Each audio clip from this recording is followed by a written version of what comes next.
যুক্তরাজ্য জানিয়েছে তারা আফগানিস্তান, ক্যামেরুন, মিয়ানমার এবং সুদানের শিক্ষার্থীদের জন্য স্টাডি ভিসা এবং আফগানদের জন্য কাজের ভিসা বন্ধ করবে। কারণ হিসেবে বলেছে দেশটিতে অভিবাসন বিরোধী মনোভাব বৃদ্ধি পাচ্ছে।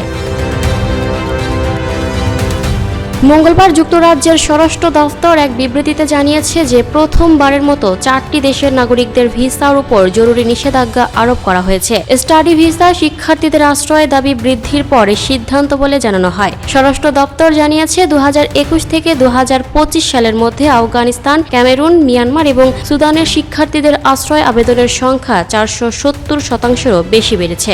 যুদ্ধ ও নিপীড়নের শিকার হওয়া মানুষদের ব্রিটেন সবসময় আশ্রয় দেবে, কিন্তু আমাদের ভিসা ব্যবস্থার অপব্যবহার করা উচিত নয়। স্বরাষ্ট্র বিভাগের পররাষ্ট্রমন্ত্রী শাবানা মাহমুদ বলেন, এজন্যই আমি আমাদের উদারতাকে ব্যবহার করতে চাওয়া নাগরিকদের ভিসা প্রত্যাখ্যান করার অভূতপূর্ব সিদ্ধান্ত নিচ্ছি।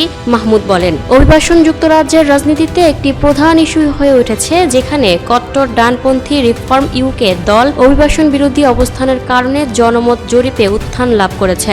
অভিবাসনের ওপর কঠোর জনমত তৈরি এবং রিফর্ম ইউকে পার্টির উত্থান রোধ করার জন্য প্রধানমন্ত্রী কিয়ার স্টারমারের সরকার আশ্রয় প্রতিক্রিয়া কঠোর করেছে এবং অবৈধভাবে আগতদের নির্বাসন ত্বরান্বিত করেছে। যুক্তরাজ্যের প্রেস অ্যাসোসিয়েশন জানিয়েছে যে বৃহস্পতিবার অভিবাসন নিয়ম পরিবর্তনের মাধ্যমে আনুষ্ঠানিকভাবে ভিসা নিষেধাজ্ঞা চালু করা হবে এবং স্বরাষ্ট্রমন্ত্রী মাহমুদ একই দিনে এক ভাষণে আরও কঠোর আশ্রয় প্রতিক্রিয়া উপস্থাপন করবেন বলে আশা করা হচ্ছে।